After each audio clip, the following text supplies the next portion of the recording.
Hormuz প্রণালী নিস্তব্ধ, ট্যাঙ্কারগুলো দাঁড়িয়ে আছে, বাজার কাঁপছে, আর সুপার পাওয়াররা বুঝতে পারছে খেলার নিয়মটা বদলে গেছে। এই নতুন খেলার কেন্দ্রে একটাই খেলোয়াড়, ইরান। আর এবার তারা শুধু প্রতিরোধ করছে না, তারা নিয়ন্ত্রণ নিচ্ছে। হরমুজ প্রণালী, যে পথ দিয়ে বিশ্বের প্রায় 1/5 জ্বালানি প্রবাহিত হয়, সেটিকে ইরান এখন আর শুধু একটি জলপথ হিসেবে দেখছে না। এটি তার শক্তির প্রতীক, কৌশলগত অস্ত্র। এই জলপথ বন্ধ করে দিয়ে তেহরান আসলে বিশ্ব অর্থনীতির গলায় হাত রেখেছে। বার্তা একটাই, শর্ত মানো, না হলে শ্বাস বন্ধ। ইরানের শর্ত, সেগুলো শুধু সামান্য ছাড় নয়, পুরো খেলার নিয়ম বদলে দেওয়ার মতো। তারা বলছে যুক্তরাষ্ট্রকে মধ্যপ্রাচ্য থেকে সেনা সরাতে হবে, সব ধরনের নিষেধাজ্ঞা তুলে নিতে হবে, অতীতের যুদ্ধের ক্ষতিপূরণ দিতে হবে, এমনকি ভবিষ্যতে আর কখনো ইরানকে হুমকি না দেওয়ার নিশ্চয়তাও দিতে হবে। কোনো সাধারণ আলোচনার প্রস্তাব নয়, এক ধরনের চূড়ান্ত আলটিমেটাম। কিন্তু ইরান কেন এতটা আত্মবিশ্বাসী? দীর্ঘদিন ধরে তারা বুঝে এসেছে সরাসরি যুদ্ধে সুপার পাওয়ারকে হারানো কঠিন। তাই তারা বেছে নিয়েছে চোক পয়েন্ট স্ট্র্যাটেজি, যেখানে একটি সংকীর্ণ কিন্তু গুরুত্বপূর্ণ পথ নিয়ন্ত্রণ করেই পুরো বিশ্বকে প্রভাবিত করা যায়। হরমুজ সেই পথ। একে বন্ধ করে ইরান শুধু আমেরিকাকে নয়, ইউরোপ, এশিয়া সবকিছুকে চাপের মধ্যে ফেলছে। কিন্তু এখানেই শেষ নয়। বিশ্ব যখন হরমুজ নিয়ে ব্যস্ত, তখন আরেকটি বড় খেলা শুরু হয়েছে উত্তরে আর্কটিকে। চীন আর রাশিয়া মিলে খুলতে চাইছে নতুন সমুদ্রপথ, নর্দার্ন সি রুট। এই পথ যদি পুরোপুরি চালু হয়, তাহলে ইউরোপ এশিয়ার বাণিজ্য নতুন রূপ নেবে। আর সবচেয়ে বড় কথা, হরমুজের উপর নির্ভরতা কমে যাবে। রাশিয়ার পারমাণবিক আইস ব্রেকার, চীনের বাণিজ্যিক আগ্রহ, সব মিলিয়ে তৈরি হচ্ছে এক নতুন সামুদ্রিক বাস্তবতা। কিন্তু এই বাস্তবতা এখনও পুরোপুরি কার্যকর নয়, আর এই গ্যাপটাই কাজে লাগাচ্ছে ইরান। যদি এমন হয় একদিকে হরমুজ বন্ধ, অন্যদিকে বিকল্প পথ এখনও পরীক্ষামূলক, এই অবস্থায় বিশ্ব অর্থনীতি কার্যত বন্দী, আর বন্দির চাবি ইরানের হাতে। এখানে ইরানের আরেকটি মাস্টার স্ট্রোক হলো, তারা শুধু সামরিক চাপ দিচ্ছে না, কূটনৈতিক খেলাও চালাচ্ছে। ওমানের সঙ্গে তারা নতুন ট্রানজিট রুট নিয়ে আলোচনা করছে, যেটা সাময়িকভাবে কিছু জাহাজ চলাচল চালু রাখতে পারে। কিন্তু গুরুত্বপূর্ণ বিষয় হলো, এই রুট চালু মানেই হরমুজ পুরোপুরি খুলে দেওয়া নয়। সিদ্ধান্তের চাবিকাঠি থাকবে তেহরানের হাতেই। এখন প্রশ্ন, যুক্তরাষ্ট্র কি এই শর্ত মানবে? বিশ্লেষকরা বলছেন এই দাবিগুলো বাস্তবে মেনে নেওয়া প্রায় অসম্ভব, কারণ এগুলো শুধু সামরিক নয়, রাজনৈতিক ও কৌশলগত পরাজয় স্বীকার করার সমান। তাই বিকল্প হিসেবে আবারও সামনে আসছে সামরিক অপশন, যা পুরো অঞ্চলকে নতুন যুদ্ধে ঠেলে দিতে পারে। কিন্তু এখানে ইরানের সবচেয়ে বড় শক্তি, তারা জানে সরাসরি যুদ্ধ হলে ক্ষতি দুই পক্ষেরই, আর সেই ভয়টাই তারা ব্যবহার করছে। তারা এমন এক অবস্থান তৈরি করেছে যেখানে যুদ্ধ ঝুঁকিপূর্ণ, শান্তিও শর্ত সাপেক্ষ। এই পুরো ঘটনা প্রবাহ আমাদের একটি বড় সত্য শেখায়। 21শো শতকের যুদ্ধ আর শুধু বন্দুক বা বোমা নয়, এটি অর্থনীতি, বাণিজ্য পথ, জ্বালানি সবকিছুর সমন্বয়ে তৈরি এক জটিল খেলা। আর এই খেলায় ইরান নিজেকে এক নতুনভাবে প্রতিষ্ঠা করেছে, এক গেম চেঞ্জার হিসেবে।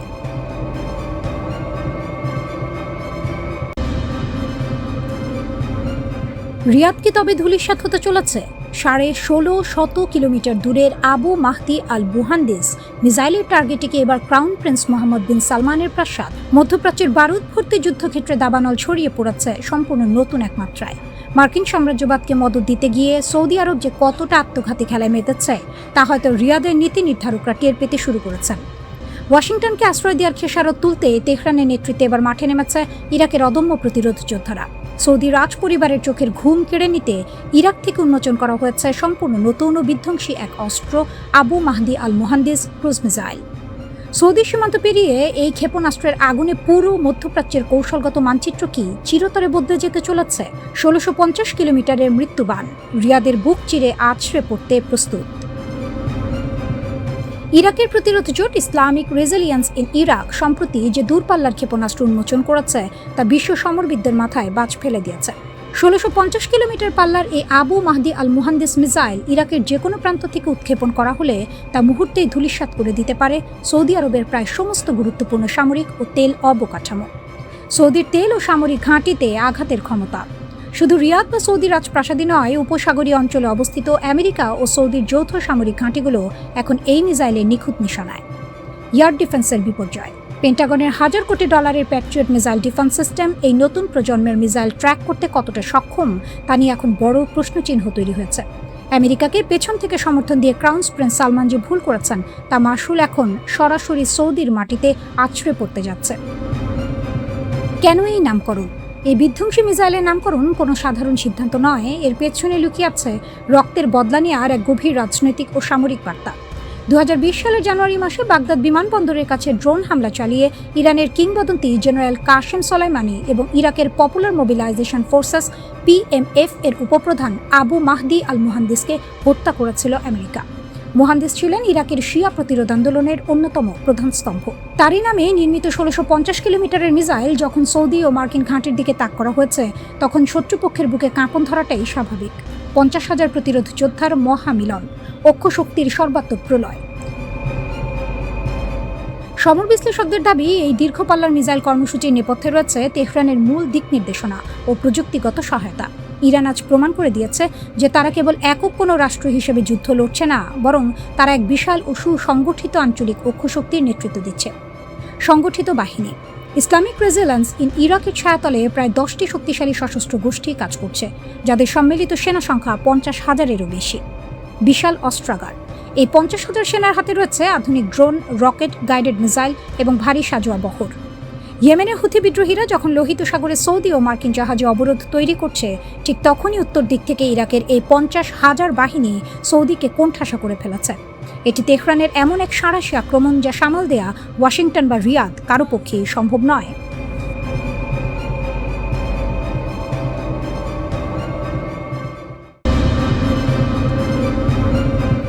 পেন্টাগনের উচ্চ নিরাপত্তা বেষ্টিত ভূগর্ভস্থ কমান্ড সেন্টার কিংবা তেল আবিবের সামরিক সদর দপ্তরের $multi-million আধুনিক রাডার রূপ। পুরো নিয়ন্ত্রণ কক্ষ আচ্ছন্ন এক থমথমে নীরবতায়। হঠাৎ কন্ট্রোল প্যানেলের বিশাল ডিজিটাল স্ক্রিনে ভেসে উঠল কয়েকটা লাল বিন্দু। মুহূর্তের মধ্যে গর্জে উঠল বিপদ সংকেতের তীব্র সাইরেন। কপালে বিন্দু বিন্দু ঘাম জমতে শুরু করলো অভিজ্ঞ মার্কিন সামরিক কমান্ডারদের। একের পর এক ইলেকট্রনিক কাউন্ট মেজার আর অত্যন্ত শক্তিশালী জ্যামার সক্রিয় করা হলো। কিন্তু না, সব ধরনের আমেরিকান জ্যামিং সিগন্যালকে বুড়ো আঙুল দেখিয়ে ধেয়ে আসছে 1450 কিলোমিটার পাল্লার সেই অমোঘ মারণাস্ত্র। পর্দার ওপাশে থাকা পেন্টাগনের শীর্ষ কর্মকর্তারা বুঝে গেলেন আবারও ব্যর্থ হয়েছে তাদের $100 কোটি আকাশ প্রতিরক্ষা ব্যবস্থা। যুদ্ধের ময়দানে আবির্ভাব ঘটেছে এমন এক অপ্রতিরোধ্য মিসাইলের, যার প্রতিটি গর্জন পেন্টাগনের রাতের ঘুম হারাম করে দিচ্ছে। তেহরানের এই সামরিক জাদু দণ্ডটির নাম খাইবার শেকান। পশ্চিম ইরানের দুর্গম পাহাড়ি সামরিক ঘাঁটি থেকে যখন এই ক্ষেপণাস্ত্র উড়াল দেয়, তখন তার লক্ষ্যবস্তু থাকে 1000 কিলোমিটার দূরের ইসরায়েল কিংবা উপসাগরীয় অঞ্চলে ছড়িয়ে থাকা মার্কিন সামরিক ঘাঁটিগুলো। তরল নয়, কঠিন জ্বালানিতে চালিত এই ক্ষেপণাস্ত্র উৎক্ষেপণে সময় লাগে অবিশ্বাস্য রকম কম। প্রতিপক্ষ প্রতিক্রিয়া জানানোর বা সতর্ক হওয়ার সুযোগ পাওয়ার আগেই এটি পার করে দেয় শত শত মাইল। কিন্তু প্রশ্ন হলো, আমেরিকার সর্বাধুনিক জ্যামিং প্রযুক্তি আর অপটিক্যাল ট্র্যাকিংকে সম্পূর্ণ অকেজো করে দিয়ে খাইবার শেকান কিভাবে এতটা নিখুঁত ও প্রাণঘাতী হয়ে উঠল? সামরিক বিশ্লেষকদের গোপন নথি আর ডিফেন্স সিকিউরিটি এশিয়া রিপোর্ট বলছে, এই অপ্রতিরোধ্য ক্ষমতার নেপথ্যে নিঃশব্দে দাঁড়িয়ে আছে বিশ্ব রাজনীতির আরেক মহাশক্তি, চীনের ড্রাগন আর্মি।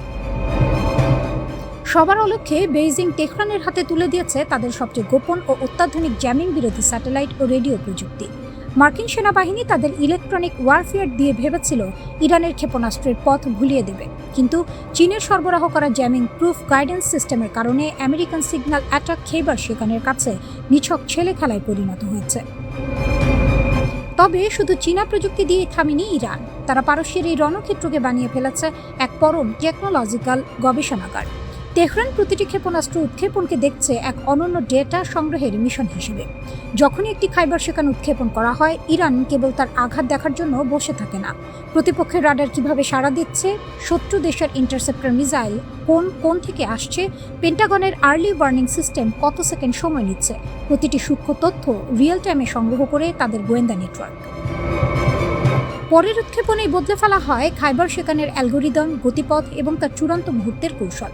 ক্ষেপণাস্ত্রটির সর্বাধুনিক সংস্করণে যুক্ত করা হয়েছে টার্মিনাল ফেজ ম্যানুভারেবিলিটি, অর্থাৎ লক্ষ্যবস্তুর ঠিক মাথার ওপর পৌঁছে এটি এমনভাবে দিক আর গতি পরিবর্তন করে যে আমেরিকার প্যাট্রিয়ট কিংবা ইসরায়েলের অ্যারো 3 সিস্টেমের কম্পিউটার সফটওয়্যার সম্পূর্ণ বিভ্রান্ত হয়ে পড়ে। পারস্যের নীল আকাশে ক্ষেপণাস্ত্রটির অবিশ্বাস্য গতিবেগ আর শেষ মুহূর্তের এই বাঁক নেয়া দুয়ে মিলে তৈরি হয় এক গাণিতিক ধাঁধা, যা সমাধান করার ক্ষমতা পশ্চিমা কোনো অ্যান্টি মিসাইল ইন্টারসেপ্টরের নেই। তেহরানের এই নিখুঁত প্রযুক্তিগত রূপান্তর পেন্টাগনের বছরের পর বছর ধরে গড়ে তোলা আকাশ আধিপত্যের অহংকারকে চুরমার করে দিয়েছে। এটি আর কেবল দুটি দেশের মধ্যে কয়েক রাউন্ড ক্ষেপণাস্ত্র আর প্রতিরক্ষার চেনা লড়াই নেই। এটি এখন প্রযুক্তি, রিয়েল টাইম গোয়েন্দা তথ্য আর দ্রুত অভিযোজনের এক শ্বাসরুদ্ধকর ডিজিটাল মহাযুদ্ধ।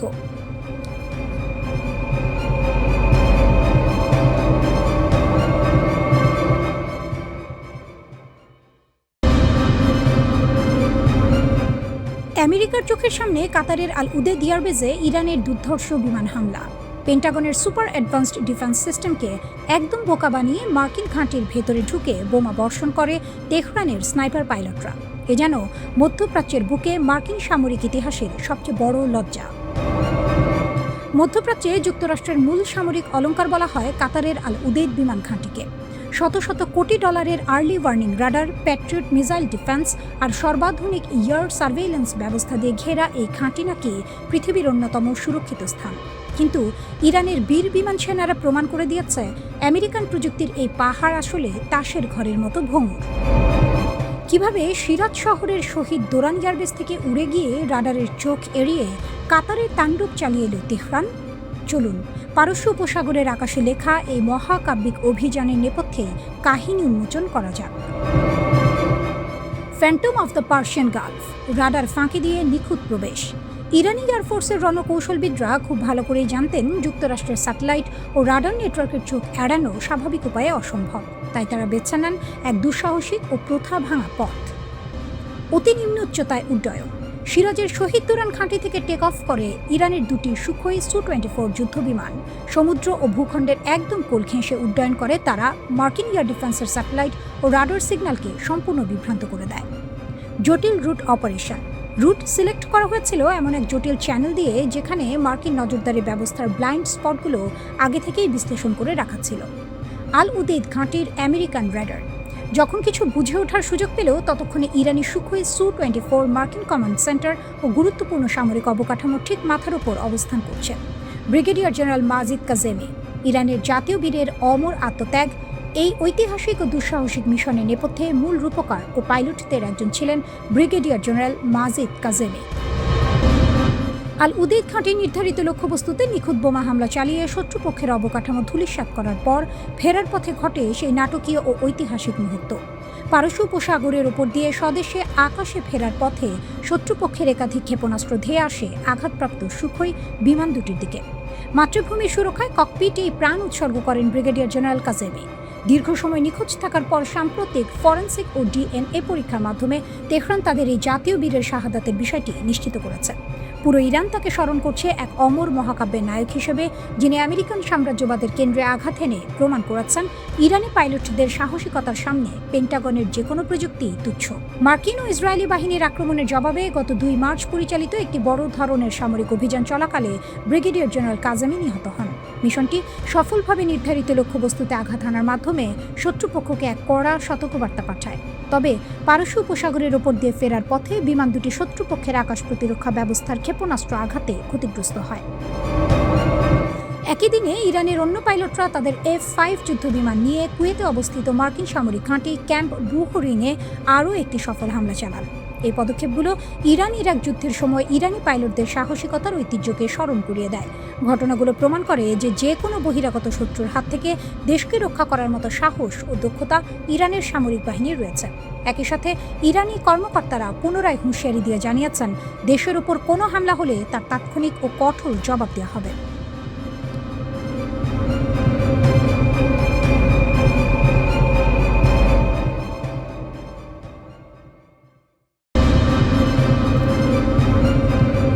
কোনো দেশের সেনাপ্রধান কিংবা প্রেসিডেন্টকে হত্যা করে কি সেই দেশের সার্বভৌমত্ব ধুলোয় মিশিয়ে দেওয়া সম্ভব? আমেরিকা আর ইসরায়েল ভেবেছিল জবাবটা হয়তো হ্যাঁ, কিন্তু পেন্টাগনের রণকৌশলকে বুড়ো আঙুল দেখিয়ে সাবেক সোভিয়েত ইউনিয়নের এক অতি গোপন সামরিক নকশাকে হাতিয়ার করেছে ইরান। রাশিয়ার সেই পুরনো থিওরিকে আধুনিক প্রযুক্তির সাথে মিশিয়ে তেহরান আজ এমন এক মাথাহীন অদৃশ্য সেনা বা মোজাইক ডিফেন্স তৈরি করেছে, যার মূল কমান্ড সেন্টার বোমার আঘাতে উড়িয়ে দিলেও যুদ্ধের ময়দানে পাল্টা আঘাতের তীব্রতা এতটুকু কমবে না, বরং বহুগুণ বেড়ে যাবে। পেন্টাগন ইরানকে ছোঁয়া তো দূরের কথা, পূর্ণাঙ্গ যুদ্ধের নাম শুনলেই পিছু হটছে। তার নেপথ্যে লুকিয়ে থাকা এই মাস্টার প্ল্যানের ভেতরে কি আছে? 2003 সালের ইরাক যুদ্ধ তেহরানের জন্য সবচেয়ে বড় শিক্ষা। দেয়ালে বাঁধানো একটি মোজাইক নকশার কথা ভাবুন। এর একটি টাইলস ভেঙে গুঁড়িয়ে গেলেও যেমন মূল ছবিটার অস্তিত্ব নষ্ট হয় না, ইরানের সেনা কাঠামো ঠিক একইভাবে গড়ে তোলা। কিন্তু কেন এমন জটিল নকশা তৈরি করতে বাধ্য হলো তেহরান?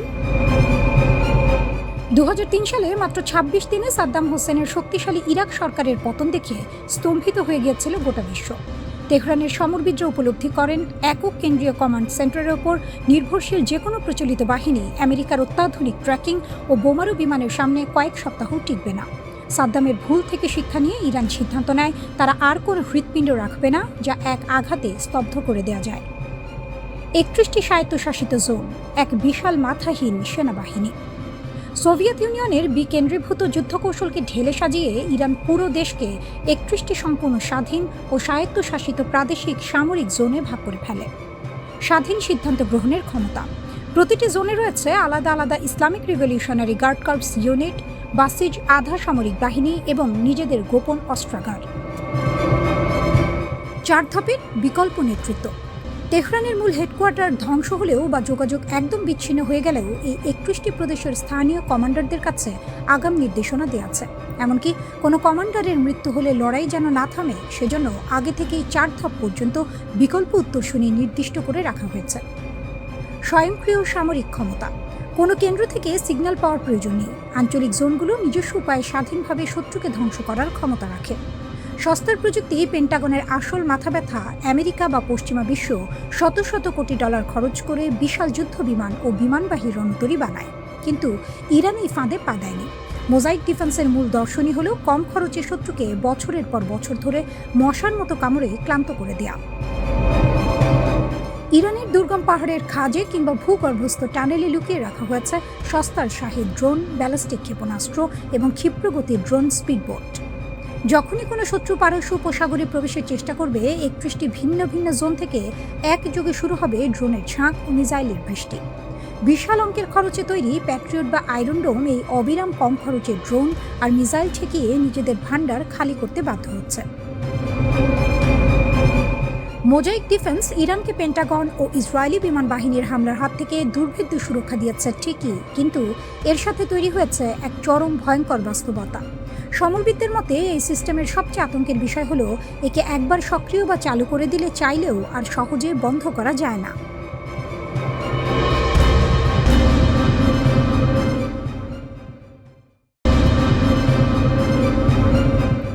গভীর রাত, পারস্য উপসাগরের ওপর কুয়াশার চাদর।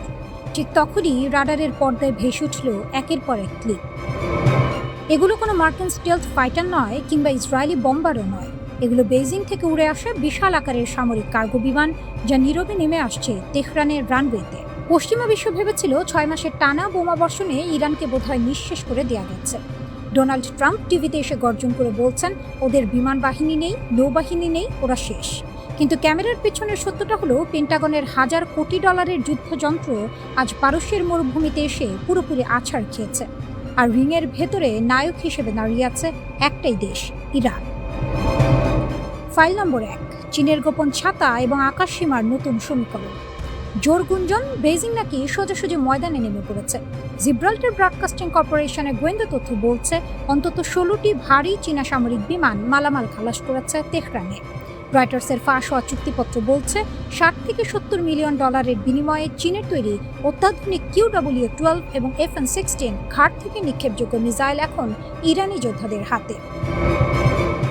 আমেরিকান ও ইসরায়েলি বিমান হামলায় যেসব দূরপাল্লার ডিফেন্স সিস্টেম ক্ষতিগ্রস্ত হয়েছিল, চীনের এই ম্যানপ্যাডস প্রযুক্তির মাধ্যমে সেগুলোকে এক নিমিষে নতুন জীবন দিয়েছে তেহরান। এখন মার্কিন পাইলটরা নিচু দিয়ে উঠতে গেলেই প্রতিটি পাহাড়ের খাঁজ থেকে চেপে বসছে চীনা প্রযুক্তির নিখুঁত মৃত্যু ফাঁদ। ফাইল নম্বর 2, পেন্টাগনের খালি ডেপো এবং হরমুজের ফাঁদ। যুদ্ধের বয়স 6 মাস। আমেরিকা কতটুকু জিতেছে? নিউ ইয়র্ক টাইমসের এক কড়া বিশ্লেষণে থরে থরে সাজানো আছে পেন্টাগনের করুণ বাস্তবতা। অস্ত্রাগারের শূন্যতা।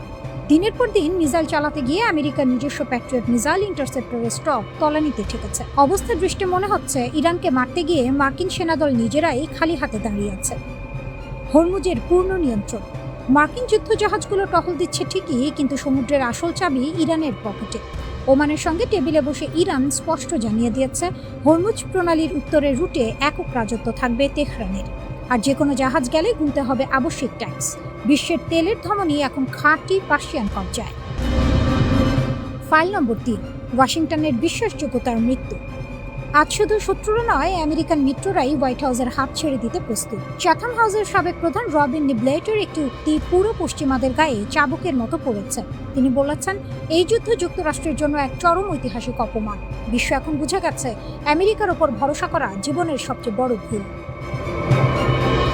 ট্রাম্পের অস্থিতিশীল নীতি কখনো গ্রিনল্যান্ড কিনে নেওয়ার হুকুম, কখনো ন্যাটো ভেঙে দেওয়ার হুমকি, আবার কখনো রিয়াদ তেহরান আলোচনার মাঝপথে হুট করে শর্ত বদলে ফেলা আমেরিকার বিশ্বস্ততা ভেঙে দিচ্ছে। ইন্টারন্যাশনাল ক্রাইসিস গ্রুপের আলী ভাইস দেখিয়েছেন আসল ছবিটা। সৌদি আরবের মতো চরম মার্কিন অনুগত দেশগুলোও এখন বুঝতে পেরেছে আমেরিকার ছত্রছায়ায় থাকা মানে নিজের পায়ে কুড়াল মারা। তাই তারা তড়িঘড়ি করে তেহরানের সঙ্গে গোপন বৈঠক সারছে আর হাত বাড়াচ্ছে বেইজিং ও মস্কোর দিকে। দ্য ফাইনাল জাজমেন্ট, ভিয়েতনাম থেকে তেহরান। ইতিহাসের পুনরাবৃত্তি ঘটে। ভিয়েতনামের জঙ্গল, ইরাকের মরুভূমি আর আফগানিস্তানের পাহাড় যেভাবে মার্কিন সাম্রাজ্যের অহংকার ঘুমিয়ে দিয়েছিল, ঠিক একইভাবে পারস্য উপসাগরের নীল জলরাশি আজ পেন্টাগনের কবরস্থানে পরিণত হতে যাচ্ছে।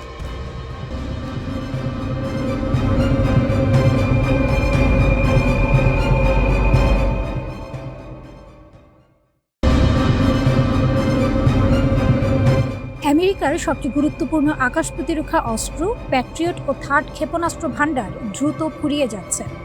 যুদ্ধের শুরুতে যে আত্মবিশ্বাস ছিল, এখন তা জায়গা করে দিচ্ছে হিসাব নিকাশ আর সীমাবদ্ধতার কঠিন বাস্তবতায়। যুদ্ধক্ষেত্রে সবসময় গোলাবারুদি শেষ কথা বলে না, কখনো কখনো শেষ কথা বলে কে টিকে থাকতে পারে। আর এই লড়াইয়ে যতই চাপ আসুক, ইরান যেন সেই টিকে থাকার গল্পটাই লিখে যাচ্ছে, নিঃশব্দে কিন্তু ভয়ঙ্করভাবে।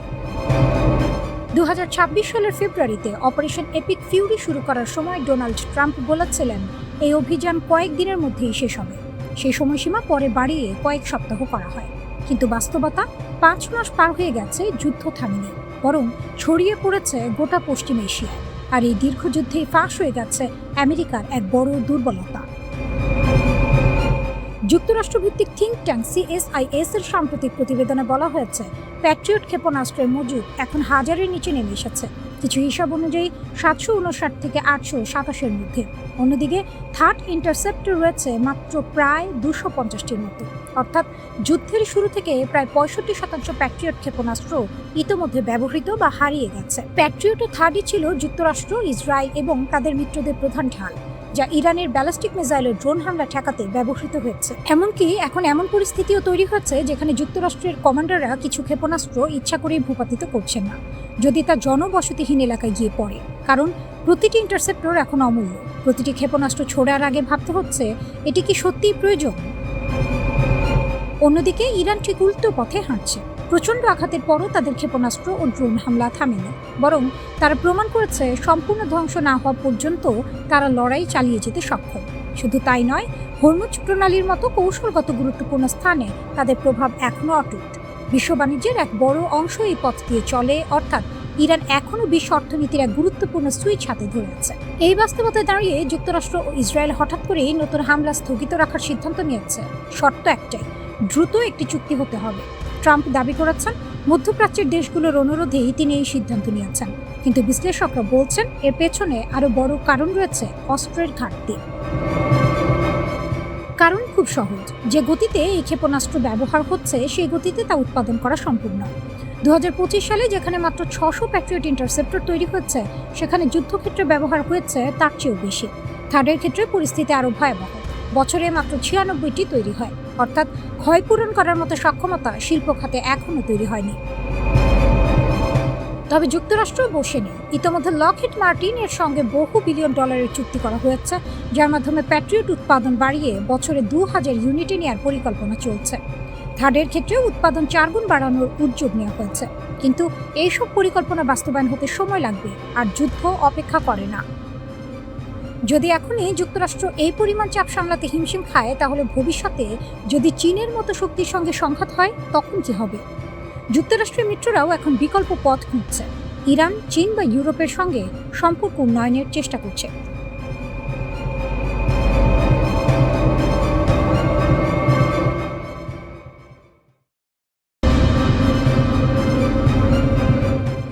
গোপনে ইরানকে আবারও শক্তিশালী করে তুলছে? এই প্রশ্নই এখন আন্তর্জাতিক অঙ্গনে সবচেয়ে বড় আলোচনার বিষয়। জিব্রাল্টার ব্রডকাস্টিং কর্পোরেশনের এক প্রতিবেদনে দাবি করা হয়েছে অন্তত 16টি চীনা সামরিক কার্গো বিমান ইরানে অবতরণ করেছে। যদি এই তথ্য সত্যি হয়, তাহলে এটি হবে যুদ্ধ শুরুর পর ইরানে চীনের সবচেয়ে বড় সামরিক সরবরাহ অভিযান। সামাজিক মাধ্যমে ছড়িয়ে পড়া কিছু ভিডিওতে দেখা গেছে চীনের সামরিক কার্গো বিমান ইরানে অবতরণ করছে এবং সেখানে বিভিন্ন সরঞ্জাম নামানো হচ্ছে। যদিও এই দাবিগুলো এখনও স্বাধীনভাবে যাচাই করা যায়নি এবং চীন সরকারও এসব অভিযোগ সরাসরি অস্বীকার করেছে। তবুও বিশ্লেষকদের মতে, যদি এসব রিপোর্ট সত্যি হয়, তাহলে এটি ইরানের প্রতি চীনের সমর্থনে বড় ধরনের উত্তেজনা তৈরি করতে পারে। এর আগে রয়টার্স জানিয়েছিল ইরান খুব শিগগিরই চীন থেকে কয়েকশো কাঁধে বহনযোগ্য আকাশ প্রতিরক্ষা ক্ষেপণাস্ত্র পেতে পারে। এই চুক্তির মূল্য প্রায় 60 থেকে 70 মিলিয়ন ডলার। ধারণা করা হচ্ছে 300 থেকে 400টি man portable air defence system কেনার পরিকল্পনা রয়েছে, যার মধ্যে QW-12 এবং FN-16 মিসাইল থাকতে পারে। যুদ্ধের শুরুতে ইরানের আকাশ প্রতিরক্ষা ব্যবস্থার দুর্বলতা প্রকাশ পেয়েছিল, বিশেষ করে সামরিক ঘাঁটি ও গুরুত্বপূর্ণ স্থাপনাগুলো রক্ষা করতে না পারায়। তাই এই নতুন সরঞ্জামগুলো সেই ঘাটতি পূরণের বড় পদক্ষেপ হিসেবে দেখা হচ্ছে। তবে চীনের পররাষ্ট্র মন্ত্রণালয় এইসব অভিযোগ প্রত্যাখ্যান করেছে। তাদের বক্তব্য, এই ধরনের রিপোর্ট বাস্তবতার সঙ্গে মেলে না এবং সম্পূর্ণ ভিত্তিহীন। চীন সবসময় শান্তি প্রতিষ্ঠা এবং যুদ্ধ বন্ধে ভূমিকা রাখে বলেও তারা দাবি করেছে। অন্যদিকে কয়েক মাসের যুদ্ধের পর ইরান এখন পুনরায় নিজেদের শক্তি গড়ে তোলার চেষ্টা করছে। যুক্তরাষ্ট্র ও ইসরায়েলের হামলায় ইরানের মিসাইল, ড্রোন ও প্রতিরক্ষা স্থাপনাগুলো ক্ষতিগ্রস্ত হয়েছে। কিন্তু পাল্টা জবাব হিসেবে ইরান মধ্যপ্রাচ্যে মার্কিন সামরিক ঘাঁটিগুলোতে ড্রোন ও মিসাইল হামলা চালিয়েছে। এই যুদ্ধ এখন 6 মাসে গড়িয়েছে।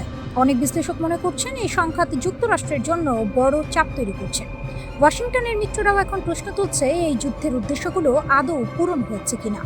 নিউ ইয়র্ক টাইমসের এক প্রতিবেদনে বলা হয়েছে, যুক্তরাষ্ট্র তার সামরিক শক্তিকে কার্যকর ফলাফলে রূপ দিতে ব্যর্থ হচ্ছে, যা রাশিয়া ও চীনের মতো দেশগুলোর জন্য সুযোগ তৈরি করছে। প্রতিবেদনে আরও বলা হয়েছে, যুক্তরাষ্ট্রের গুরুত্বপূর্ণ অস্ত্র ভাণ্ডারও কমে আসছে। বিশেষ করে প্যাট্রিয়ট মিসাইল প্রতিরক্ষা ব্যবস্থার মতো গুরুত্বপূর্ণ সরঞ্জামের মজুদ কমে যাওয়া ভবিষ্যতের জন্য উদ্বেগজনক। এতে শুধু মধ্যপ্রাচ্য নয়, ইউরোপ ও ইন্দো প্যাসিফিক অঞ্চলেও যুক্তরাষ্ট্রের সামরিক সক্ষমতা প্রভাবিত হতে পারে। যদিও ইরানের সামরিক শক্তি কিছুটা দুর্বল হয়েছে, তবে তা পুরোপুরি ধ্বংস হয়নি। তাদের পারমাণবিক ও ব্যালিস্টিক মিসাইল কর্মসূচি ক্ষতিগ্রস্ত হলেও এখনও সক্রিয় রয়েছে। সবচেয়ে গুরুত্বপূর্ণ বিষয় হলো, ইরান এখনও বিশ্বের অন্যতম গুরুত্বপূর্ণ জলপথ হরমুজ প্রণালীর উপর প্রভাব ধরে রেখেছে। এই প্রণালী দিয়ে বিশ্বে বিপুল পরিমাণ তেল পরিবহন হয়, ফলে এখানে ইরানের নিয়ন্ত্রণ বিশ্ব অর্থনীতির উপর বড় প্রভাব ফেলতে পারে। মার্কিন হামলা অব্যাহত থাকা সত্ত্বেও ইরানের মিসাইল ও ড্রোন এখনও মধ্যপ্রাচ্যের বিভিন্ন লক্ষ্যবস্তুতে হামলা চালাচ্ছে। ইউরোপীয় মিত্ররাও যুক্তরাষ্ট্রের নীতির উপর আস্থা হারাতে শুরু করেছে বলে মনে করা হচ্ছে। একই সঙ্গে যুক্তরাষ্ট্রের মিত্র দেশগুলো নিজেদের নিরাপত্তা নিয়ে নতুন করে ভাবছে। তারা ইরানের সঙ্গে সম্পর্ক উন্নয়নের দিকেও নজর দিচ্ছে, পাশাপাশি ইউরোপ, চীন ও রাশিয়ার সঙ্গে ঘনিষ্ঠতা বাড়ানোর চেষ্টা করছে।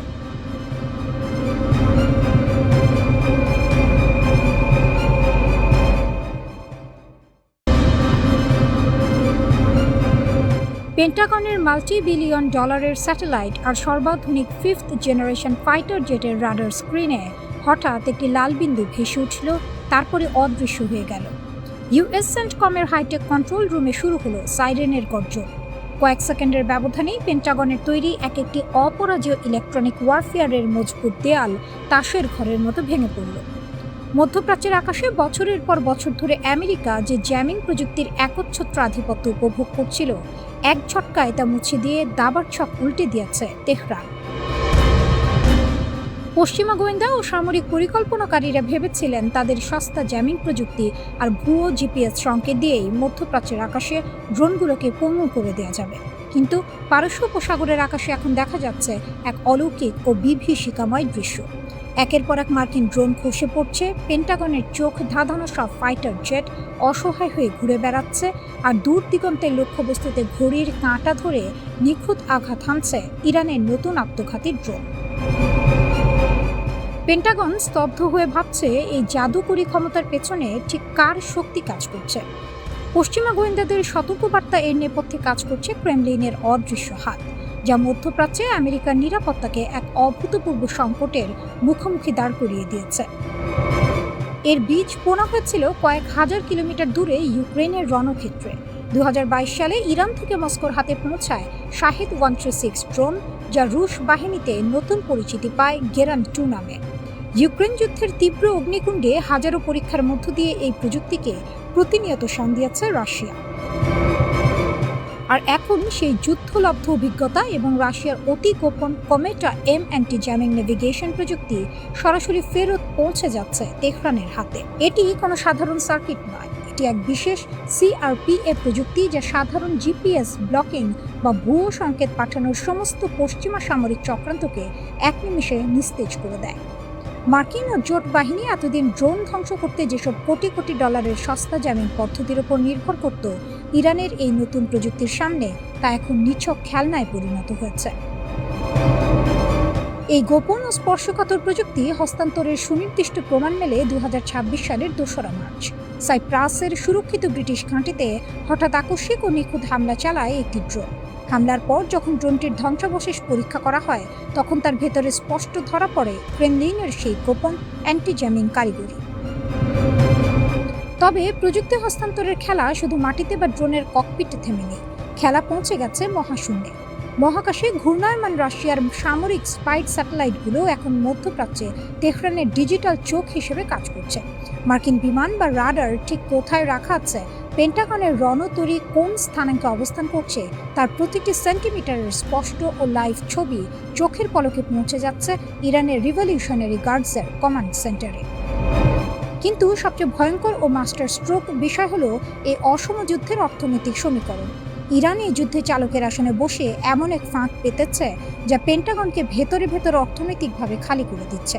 মাত্র 20 থেকে 70 হাজার ডলারের একটি সস্তা ইরানি আত্মঘাতী ড্রোনকে রুখতে যুক্তরাষ্ট্রকে খরচ করতে হচ্ছে 30 থেকে 50 লাখ ডলারের একটি উচ্চ প্রযুক্তির ইন্টারসেপ্টর মিসাইল। যুক্তরাজ্যের প্রতিরক্ষামন্ত্রী জন হিলি বাধ্য হয়ে এই পরিস্থিতিকে রাশিয়া ও ইরানের মধ্যে গড়ে ওঠা এক আগ্রাসী সামরিক ঐক্য বলে অভিহিত করেছেন। তার মতে, তেহরানের এই বিকাশমান ও অপ্রতিরোধ ড্রোন কৌশলের পেছনে ভ্লাদিমির পুতিনের হাত রয়েছে।